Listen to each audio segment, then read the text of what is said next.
안녕하십니까. 청소년 상담사 상급시험을 준비하시는 수험생 여러분 반갑습니다. 저는 나눔 스페이스에서 청소년 상담사 상급 이론 강의 맡았던 김영준 교수입니다. 여러분들과 함께 이제는 실전 문제를 풀어보도록 하겠습니다. 제가 맡은 실전 문제 과목은 3급에서 발달심리 제1과목에 있는 발달심리를 맡았습니다. 그 다음에 여러분들이 그 2교시에 보는 거 있죠. 학습이론, 필수 과목의 학습이론과 선택 과목의 청소년 이해론 세 과목을 맡았습니다. 이 세 과목에 대한 내용을 쭉 체계적으로 잘 정리해 드리도록 하겠습니다. 그리고 이제 문제가 25문제잖아요. 그래서 13문제, 12문제 이렇게 나누어서 예를 들어서 지금 시작하는 발달심리에서 1번부터 25번 문제까지 있을 거 아니에요. 1번부터 13번 문제가 첫 번째 강의가 되고 14번부터 25번 문제가 두 번째 강의가 된다. 매 과목마다 그렇게 진행을 하도록 하겠습니다. 문제풀이 하실 때 먼저 문제를 풀고 기다리는 게 원칙입니다. 먼저 문제를 풀고 많이 틀리더라도 문제를 풀고 채점을 매시고 동영상 강의를 보는 게 원칙 중에 원칙이에요. 깨끗한 상태에서 영상 강의만 보면은 나중에 여러분들 공부할 거리가 더 많아집니다. 그래서 문제 풀고 채점 매시고 영상 강의 보는 것을 원칙으로 삼아 주시면 좋겠습니다. 자, 이제 그 서론은 이 정도 하고요. 제1회차 1교시 실전 문제에 1과목 발달심리 들어갑니다. 1번 문제부터 13번 문제까지 풀어보도록 하겠습니다. 자, 이런 문제가 나올 때 제가 이렇게 별표를 칠 거예요. 그러면 같이 별표를 치시면 됩니다. 이 별표를 친 의미는 무엇인지 아십니까? 출제 확률이 높고 그 다음에 여러분들이 좀 알아두었으면 하는 거 그리고 좀 어려운 문제 이런 것들을 체킹해 나갈 겁니다. 그렇게 해서 정리하시죠. 자, 기질에 대한 문제 하면은 여기 있는 토마스와 체스입니다. 토마스와 체스의 기질 문제가 잘 출제가 되는데요. 기질에 관한 설명으로 거리가 먼 것은 1번에 보면 더딘 기질의 아동이 있습니다. 대개 이제 토마스와 체스는 순한 기질 아이, 더딘 기질 아이, 그 다음에 까다로운 아이, 기질의 아이 이렇게 해서 세 가지로 분류를 했다고 그래요. 자, 매사에 좌절감을 쉽게 느끼고 화를 잘 내며 고집이 세다라고 했습니다. 여러분들 알다시피 이런 기질을 까다로운 기질을 하죠. 이거는 까다로운 기질에 들어 있습니다. 더딘 기질이 아니다. 이렇게 정리하시면 돼요. 대개 이제 더딘 기질의 아이들은 이제 수동적인 형태가 많이 있죠. 뭐 그런 것들이 있고, 그 다음에 이 더딘 기질 아이하고 까다로운 기질 아이가 바로 이제 문제가 있는 기질이고요. 순한 기질의 아이는 뭐 적응을 좀 잘하는 스타일이라 이렇게 보시면 됩니다. 이번에 보면 까다로운 아동은 낯선 상황에 적응하는데 어려움을 보이겠죠. 네, 맞습니다. 토마스 체스는 기질의 요소를 9가지 차원으로 설명을 했는데요. 이건 좀 이따가 설명을 하겠습니다. 자, 순한 기질의 아동이 나오죠. 순한 기질의 아이는 방치되면 문제가 되겠죠. 잠재력을 발휘하지 못할 수 있습니다. 맞고요. 자, 아이들의 발달이라고 하는 것은 영아의 기질과 부모의 기질 간의 상호작용의 산물이다라고 해요. 그러니까 영아의 기질이 있고 부모가 가지고 있는 기질이 있잖아요. 이제 그 아이 영아를 양육하는 데 있어서 그 기질들의 상호작용이 일어날 거 아닙니까? 그러면서 이제 영아가 발달해 나간다라고 보시면 되겠습니다. 자, 여기 3번에 이제 답은 해결했어요. 답은 1번이 잘못됐으니까 이제 3번에 보면 토마스와 체스의 기질의 요소가 9가지가 있다라고 해서 제가 이론에서 이거를 말씀드렸었거든요. 그 밑에 공간이 좀 있는데 이런 것들을 포스트잇에 쓰시면 좀 도움이 될 것 같아요. 자, 9가지 암기법 들어갑니다.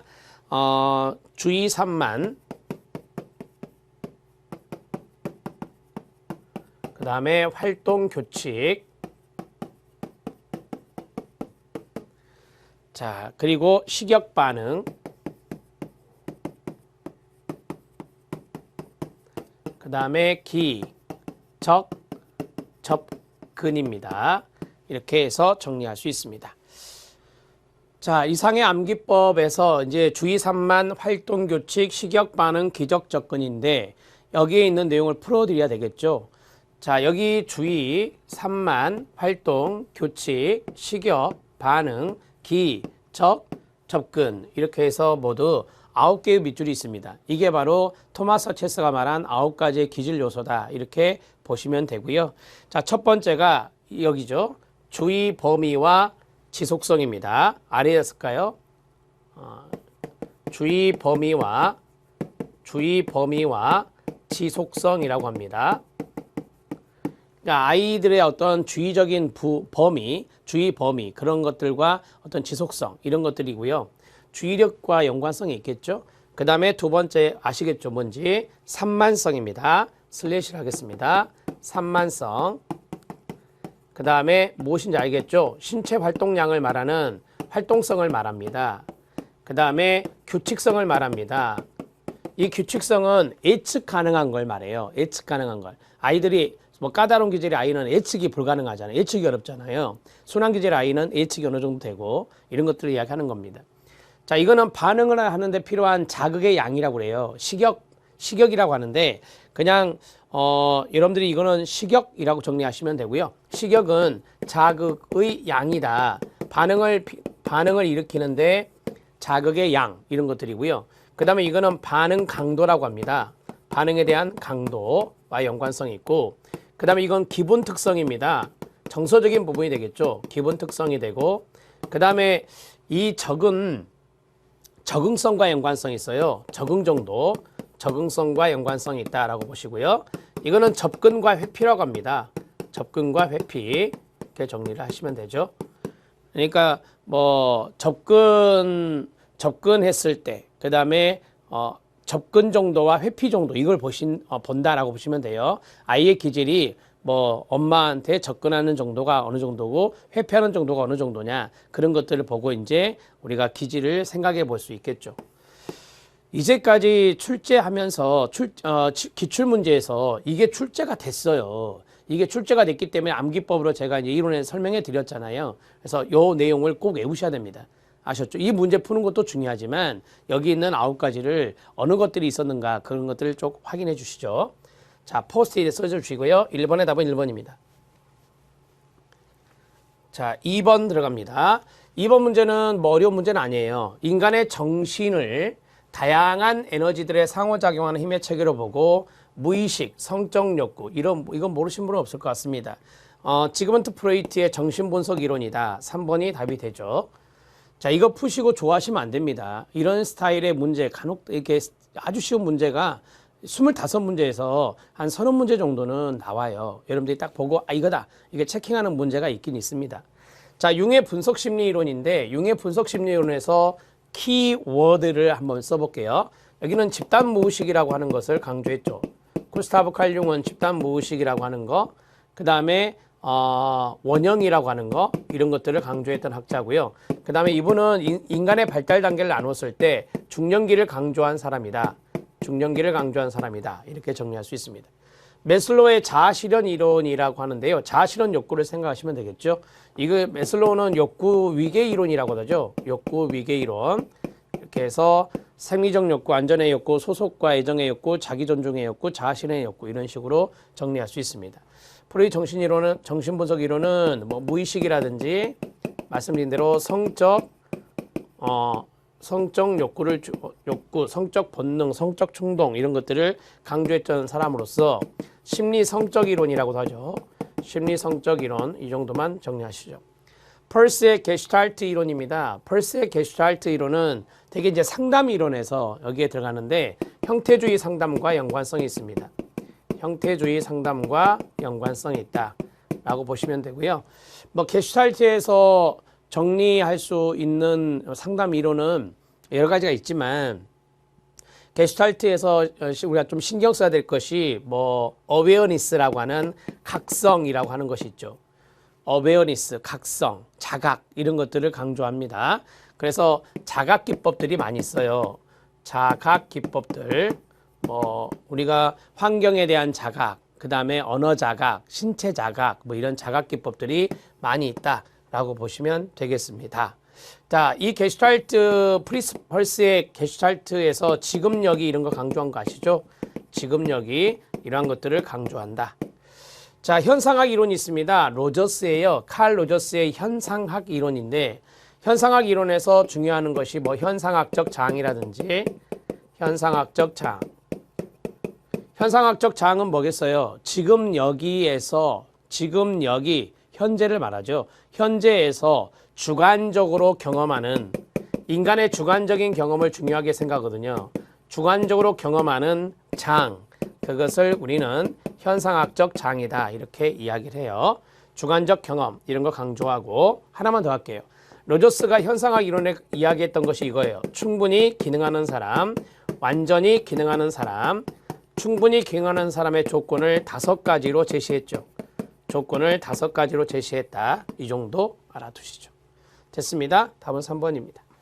자, 2번 문제 했고요. 3번 문제 들어갑니다. 자, 3번 문제는 방어기제 문제입니다. 안나 프로이트, 주요 방어기제 이론에 연결된 예시가 옳지 않은 것은 이다. 미운 놈에게 떡 하나 더 준다. 반동형성 맞고요. 아버지를 무수하는 아들이 그 아버지를 닮는다. 동일시 맞고요. 누구를 싫어할 때 그가 미운 짓을 하기 때문이라고 여기 다른 사람을 탓했잖아요. 남 탓하면 프로젝션 투사 맞고요. 꿩 대신 닭은 합리화가 아닙니다. 꿩 대신 닭은 비슷한 대상에게 옮기는 대치라고 합니다. substitution, 대치라고 하는 것입니다. 자, 합리화는 그럴듯한 이유를 대는 것이죠. 여우와 심포도, 심포도형 기제, 여우와 심포도가 대표적이거든요. 이 합리화의 기제가 4가지가 있다는 거 아시죠? 심포도형 기제, 달콤한 레몬형 기제, 투사형 기제, 망상형 기제 이렇게 해서 4가지가 있다 이렇게 정리하시면 되고요. 그 다음에 부정이 있습니다. 암 환자가 자기의 병을 인정하지 않는 것을 말합니다. 인정하지 않음. 이러한 것들을 우리가 부정의 방어 기제다 이렇게 이야기하고 있죠. 맞습니다. 답은 4번이 답이 됩니다. 자, 이렇게 방어 기제 문제도 출제가 되는데요. 방어 기제 문제는 청소년 이해론에도 나와요. 청소년 이해론에도 출제가 되더라고요. 그래서 청소년 이해론, 발달 심리 이런 데에 방어 기제 개념과 사례 문제가 나온다라고 보시면 돼요. 자, 4번 문제 들어갑니다. 3번 문제의 답은 4번이었습니다. 4번 문제, 반두라의 사회학습 이론이 있고요. 여기에 관한 설명으로 옳지 않은 것은 이다. 반두라의 개념이 쭉 보시면 관찰학습이 있고요. 관찰학습, 자기효능감, 모델링, 자기강화 이런 것들이 있네요. 지금 제가 파란색으로 밑줄 친 게 다 반두라의 개념이에요. 이거 외에도 많이 있죠. 이거 외에도 인지, 파지라고 하는 것을 이야기했고요. 그 다음에 상호 결정론이라고 하는 것도 이야기했죠. 인간과 환경과 행동은 서로 상호작용한다라고 하는 상호 결정론이 반두라 이론에 있습니다. 그 다음에 자기조정이 있습니다. 수행, 판단, 반응의 과정을 거치는 자기조정과 자기규제가 있다. 이런 식으로 정리할 수 있어요.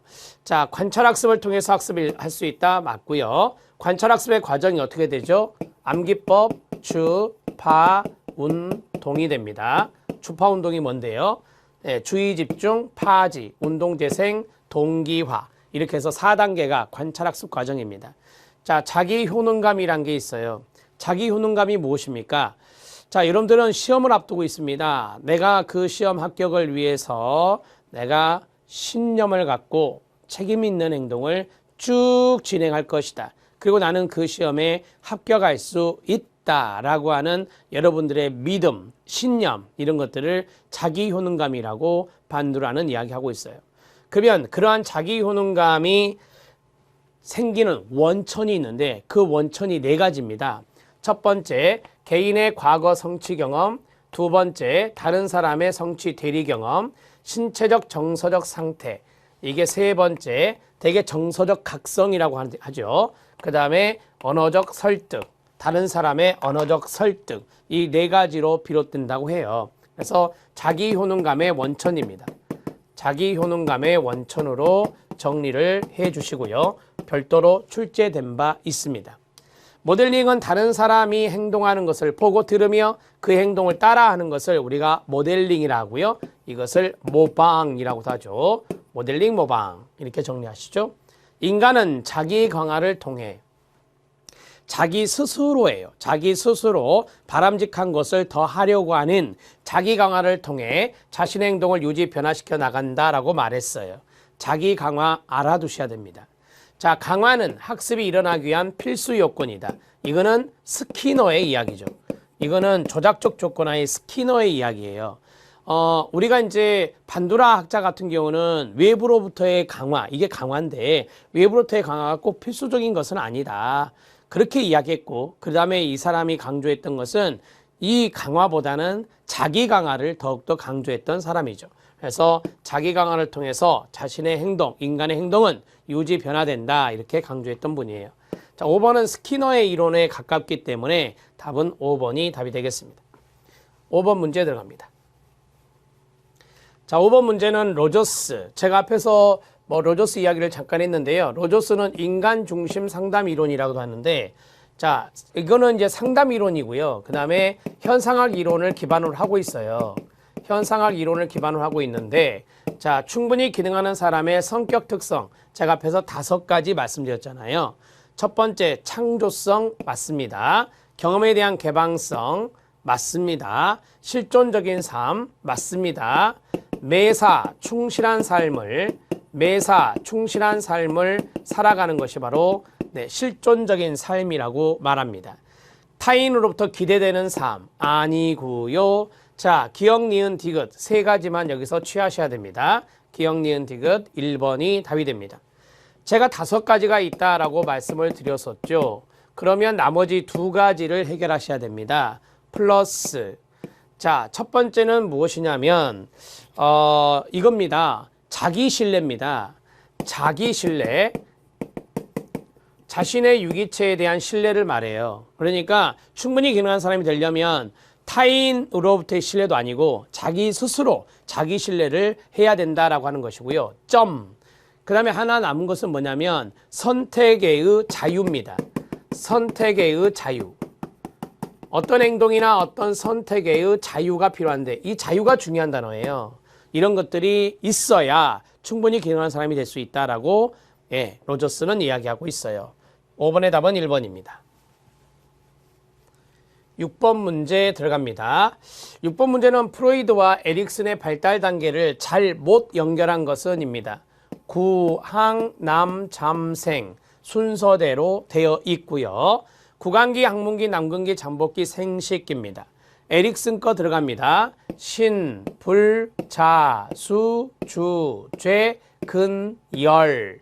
생식기는 뭐예요?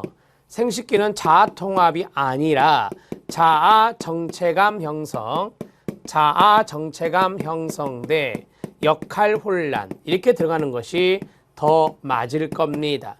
왜냐하면 자아 통합대 절망감은 에릭슨의 노년기예요. 노년기니까 생식기와는 거리가 먼 것이 바로 프로이트는 지그문트 프로이트는 인생의 전체 과정을 발달 단계로 나누지 않았다라고 배우셨죠. 여기는 노년기 이야기가 들었는데 생식기가 노년기를 의미하진 않죠. 이렇게 해서 정리하시면 되고요. 답은 5번이 답이 되겠습니다. 6번 문제 이해되십니까? 이거는 여러분들이 외우시면 돼요. 구황남잠생, 그 다음에 에릭슨. 시작. 신불, 자수, 주제, 근열. 한 김에 해볼까요? 자아정체감 형성대 역할혼란, 친, 고, 생, 침, 통, 절입니다. 이런 식으로 외우시라 했죠. 자, 이거는 암기하셔야 됩니다. 암기하셔야 이걸 해결할 수 있어요. 6번의 답은 5번입니다. 자, 그 다음에 7번입니다. 발달연구에서 다음과 같은 발달연구 접근법은 무엇이냐? 힌트가 주어져 있어요. 보세요. 또래 집단에서 처음 인간관계를 시작하는 순간부터 대인관계 기술이 획득될 때까지 from A to B 나왔고, 그 다음에 과정을 분석하기 위해 적은 수의 아동을 대상으로 대인관계 기술 과정의 행동을 녹화하고 반복 관찰하여 그 다음에 가로 발생 과정을 철저하게 규명하였다. 자, 과정을 분석했단 말도 있고 발생 과정을 철저히 규명했단 말도 있습니다. 이게 바로 발생 과정 분석 설계라고 합니다. 발생과정 분석 설계. 그러니까 대인관계 기술의 발생과정을 프로세스, 뭐에서 뭐까지 이런 식으로 분석하는 것을 발생과정 분석 설계라고 말하는 것입니다. 자, 횡단적 접근법과 단기 종단적 접근법이라고 되어 있거든요. 자, 이것은 뭐 횡단과 종단이 섞여 있다라고 보시면 돼요. 횡단과 종단이 섞여 있다. 절충적인 방법이다 라고 보시면 되겠죠. 횡단은 대개 우리가 일정한 시점에서 조사하는 거예요. 그래서 예를 들어 교재에 있는 대로 말한다면 3세, 6세, 9세의 아동들을 조사를 해요. 조사를 하는데 3년 뒤에 그 아이들을 1년, 2년, 3년 정도가 단기 쪽에 들어갈 수 있거든요.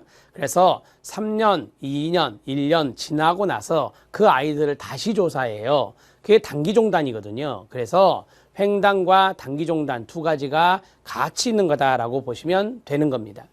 자, 그 다음에 시차 설계법이 있는데요. 시차 설계법은 뭐 우리가 이제 연령은 같아요. 그러나 출생 시기가 다른 거죠. 연령은 같지만 연령은 동일하지만 출생 시기가 다른 거예요. 출생 시기 다른 대상을 연구하는 겁니다. 그게 바로 시차 설계법이에요. 자, 시차 설계법이 이렇게 되는데 시차 설계법의 뭐 사례를 간단하게 좀 말씀을 드리겠습니다. 시차 설계법의 사례는 예를 들어서 2019년도에 2020년도, 2019년도, 2018년도 어느 해가 상관없어요. 두 가지를 구분해서 본다면 2010년도와 2019년도 이때 20살 된 사람하고 이때 20살 된 사람을 조사하는 거죠. 이 조사해서 어떠한 주제를 정하고 그 주제에 대한 인식의 차이를 알아볼 수 있다. 자, 나이는 같지만 출생 시기가 다르잖아요. 이게 시차 설계법. 시험에 거의 나오지 않습니다. 종단 접근법, 이건 좀 더 설명하려고요. 종단 접근법은 장기간에 걸쳐서 하는 겁니다. 장기간에 걸쳐서 하는 거다. 이렇게 보시면 돼요. 그러니까 뭐 패널도 있고 경향도 있고 코호트, 종년배 조사 설계가 있는데 뭐 이게 연구하는 것이 좀 달라요. 패널을 이야기한다면 동일한 대상을 한 5년 정도 쭉 대상자 바꾸지 않고 조사하는 거죠. 그게 이제 종단적 접근법이다라고 보시면 됩니다. 패널 조사, 경향 조사, 동년배 조사 이런 것들이 바로 종단적 접근법이 되겠습니다. 자, 이제 계열적 접근법에 대해서 보겠습니다. 계열적 접근법이 출제 확률이 높은 거예요. 그래서 가장 마지막에 설명을 하는데 예를 하나 들어볼게요. 2015년, 2016년, 2017년, 2018년 이렇게 네 가지만 할게요. 자, 2015년에 3세의 아이들을 조사를 했어요. 그러면 이 아이가 2016년, 17년, 18년 되면 4세가 되고 5세가 되고 6세가 되잖아요. 이렇게 되는 거예요.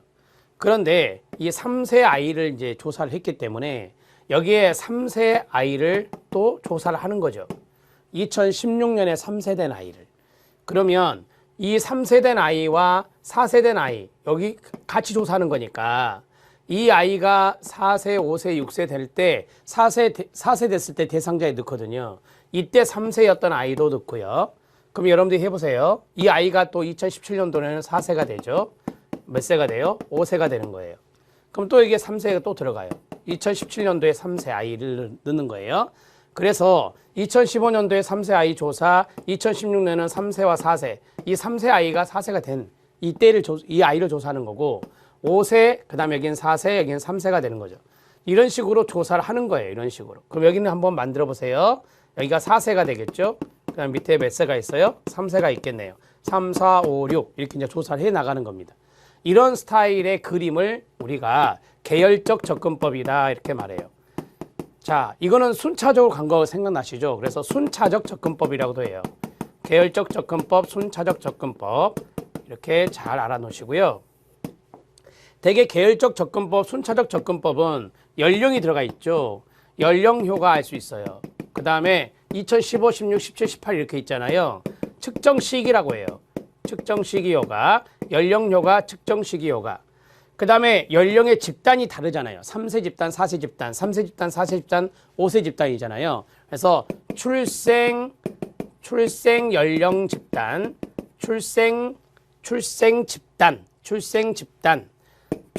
집단 효과가 있어요. 그래서 요 세 가지의 효과를 연령 효과, 측정 시기 효과, 출생 집단 효과를 알아볼 수 있는 게 바로 계열적 접근법, 순차적 접근법이다. 이렇게 간단하게 보시면 됩니다. 자, 7번의 답은 2번입니다. 자, 8번 문제 들어가겠습니다. 8번 문제는 영아기 신체 발달에 관한 설명인데요. 옳은 것을 모두 고른 것은입니다.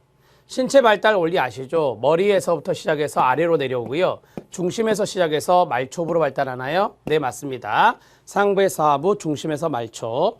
자, 초기 운동 기능의 발달은요. 대체로 동그라미 1, 이행 운동 발달과 동그라미 2, 협응 기능 발달로 나누어져요.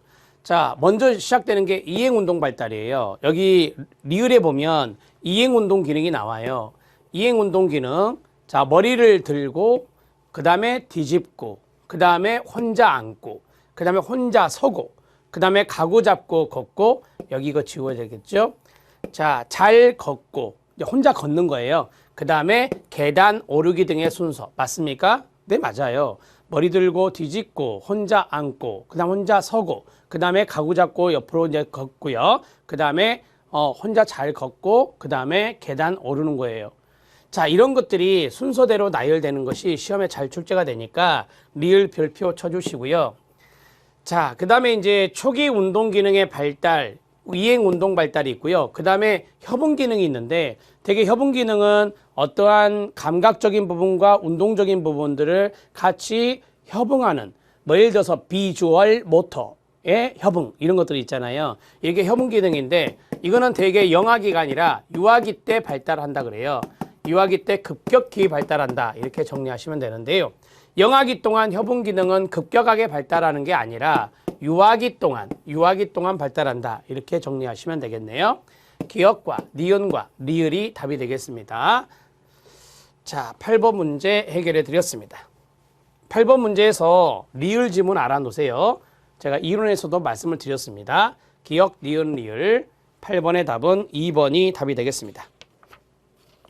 자, 이제 9번 문제 들어갑니다. 9번 문제도 뭐 쉽게 풀 수 있는 문제인데 리플렉스가 나왔습니다.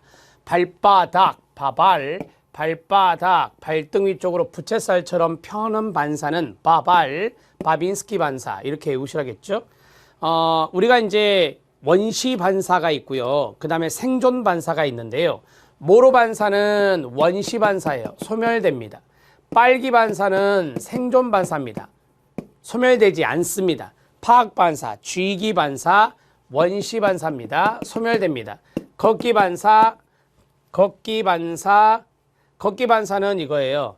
아이를 들어 올렸을 때 이제 그 발을 지면에서 약간 띄었을 때 아이가 걸으려고 이렇게 다리를 휘젓는 걸 말하거든요. 이거 원시 반사. 자, 그 다음에 바빈스키 반사도 사라지는 원시 반사가 됩니다. 이렇게 해서 정리하시고요. 되게 이제 모로 반사 같은 경우는 껴안기 반사, 껴안기 이렇게 쓰나요?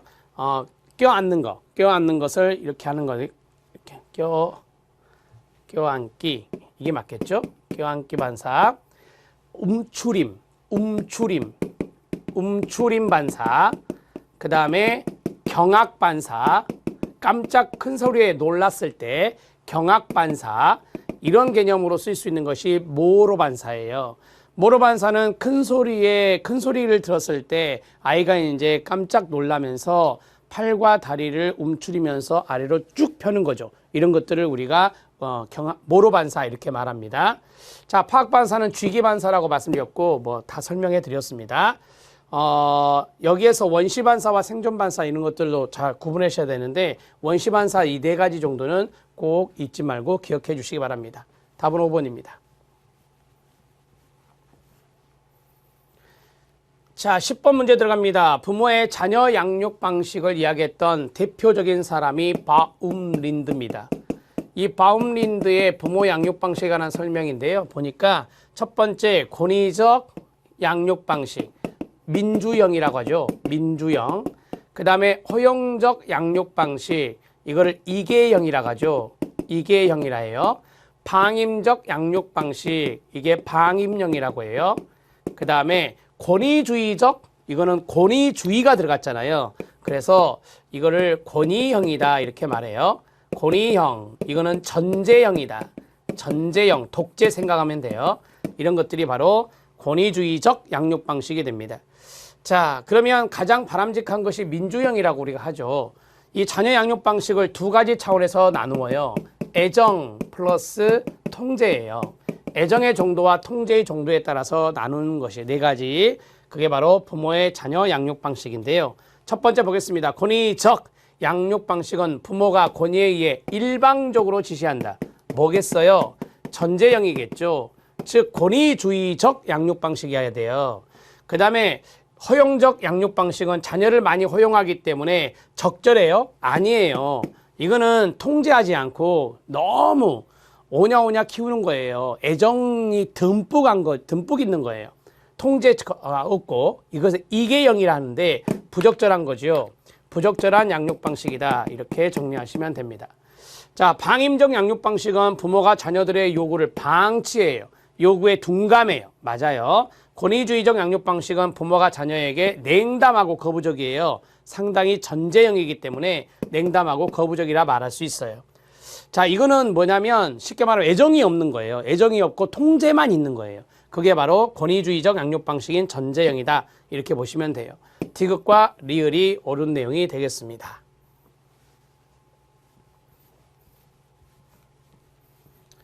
자, 10번의 답은 디귿과 리을, 4번이 답이 됩니다. 10번 문제 체킹. 11번 문제 들어가도록 하겠습니다. 자, 11번 문제는 영아가 깊이를 지각할 수 있는, 깊이 지각할 수 있는 능력이 있음을 보여준 실험, 깊이 지각 실험이라 합니다. 깊이 지각 실험은 깁슨과 워크의 시각 절벽 실험이죠. 이게 맞습니다. 자, 어떤 영화를 시각 절벽, 유리판이 있는 아래 이제 절벽 같은 느낌이 드는 유리판 위에 놨더니 아이가 그 아래를 보고 피하는 겁니다. 기어가는 걸 피하는 거예요. 무섭겠죠. 따라서 이런 것들이 시각 절벽 실험을 통해서 아이가 깊이 지각이란 걸 느끼는구나. 이렇게 정리하는 거고요. 할로우의 대리모 원숭이 실험은요. 이거는 애착과 연관성이 있는 거죠. 그 다음에 파블로프의 개 먹이 실험이요. 고전적 조건하고요.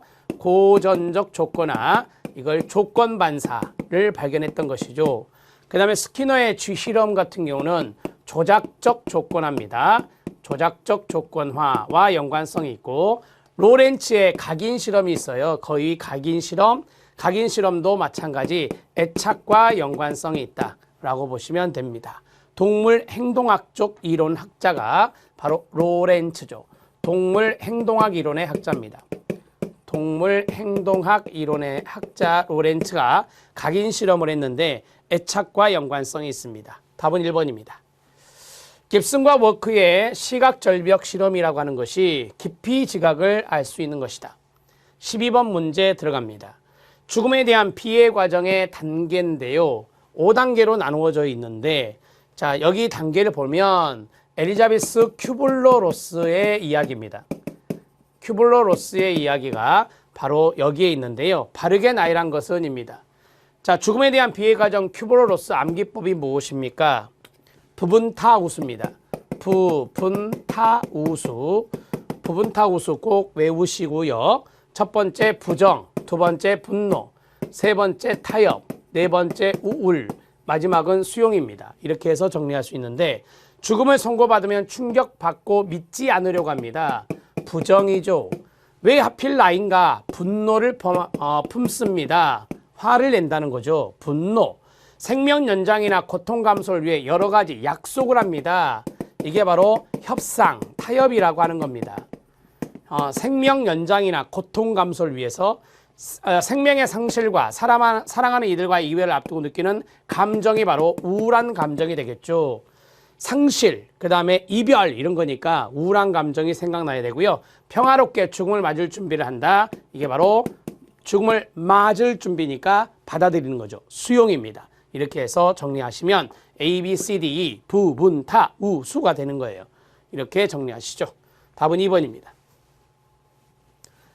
자, 13번 문제 들어갑니다. 13번 문제는 운동 발달의 역동적 체계 이론입니다. 운동 발달의 역동적 체계 이론이다. 자, 역동에서 우리는 상호작용이 생각나야 돼요. 그 다음에 체계라는 단어에서 여러 가지 체계가 생각나야 돼요. 자, 인간에게는 신체적인 체계가 있고요. 신경적인, 운동 발달이니까 신경 체계가 있어요. 신경 체계가 있어요. 신체 체계라고 할게요. 신체 체계가 있고, 그 다음에 사회 체계도 있겠죠. 당연히 환경이요. 자, 이 녀석들은 서로 역동적으로 상호작용한다라고 하는 거예요. 그게 바로 역동적 체계 이론이에요. 역동적 체계 이론은 인간의 행동에 있어서 운동 발달이요. 운동 발달 이론인데요. 운동 발달 이론에 입각해서 볼 때, 자, 운동, 이것은 뇌가 안 움직이면 안 돼요. 뇌가 움직여야 이게 움직이는 거예요. 따라서 신체, 그 다음에 신경, 그 다음에 사회적인, 환경적인 측면이 필요하다라고 하는 겁니다. 이런 것들이 긴밀히 상호작용한다라고 보시면 됩니다. 자, 옳지 않은 것 찾기 13번 별표. 이것도 출제됐죠. 자주 나오진 않지만, 자, 운동기술의 발달은 유전이 전적으로 결정한다. 그렇지 않아요. 이런 것들이 중요하잖아요. 자, 그 다음에 운동기술은 연습 기회에 따라서 단순히 이루어지는 것이 아닙니다. 연습 기회에 따라서 단순히 운동기술이 이루어지는 게 아니라 아까 말씀드렸잖아요. 운동기술은 여러 가지 체계 상호작용이다. 3번 별표, 운동발달은 신경과 신체와 사회체 간의 역동적 상호작용이라고 그림을 그려드렸어요. 이게 핵심이거든요. 영아가 기존의 운동 능력을 끊어요. 새롭고 복잡한 운동체계로 능동적으로 재조직한 결과 새로운 운동기술이 나타난다고 본다라고 했어요. 맞습니다. 이게 뭐예요? 복잡한 행동체계잖아요. 이제 새로운 것에 능동적으로 재조직이 됐을 때, 영아가 그랬을 때 새로운 운동기술이 발달할 수 있다라고 하는 겁니다. 영아들이 새로 습득해 나가는 운동기술들을 왜 조금씩 다른 방식으로 발달시켜 나가는지를 설명하고 있어요. 자, 우리가 이제 영아들 같은 경우는 처음에는 뭐 자신의 신체나 어떤 신경적인 측면이 이제 중요할 수 있죠. 이런 것들이 이제 유전적인 요소거든요. 근데 이게 이제 환경적인 요소가 돼요. 환경적인 요소에 따라서 자, 이 하나하나 운동 기술들을 이제 습득해 나가는 거죠. 살다 보면 어떤 환경에 노출이 되면 아, 이런 기술도 필요하구나. 이렇게 적응하기 위해서는 그런 기술들을 또 습득해야 되는 거예요. 그래서 왜 조금씩 다른 방식으로 발달시켜 가는지를 역동적 체계 이론을 보면 운동기술의 발달이나 운동행동 이런 것들의 역학적인 면 이런 것들을 알 수 있다. 이렇게 보시면 됩니다. 자, 답을 해결했어요. 유전이 전적으로 결정하는 게 아니다. 환경적인 요소도 중요하다. 이런 것들을 이야기하고 있습니다. 13번의 답은 1번입니다. 자, 워밍업을 좀 해봤습니다. 첫 시간이죠. 좀 힘들었습니까? 여러분들이 해설에 있는 내용이 조금 이렇게 약간 약하죠. 빈약하죠. 그 부분에 대해서는 좀 죄송한 말씀을 드리고 제가 이제 그거를 좀 보완하기 위해서 설명을 좀 해드리겠습니다. 잘 적어주시고 또 복습해 주십시오. 틀린 문제 다시 한번 점검하시고 또 다음 문제 준비하시면 됩니다. 수고하셨습니다.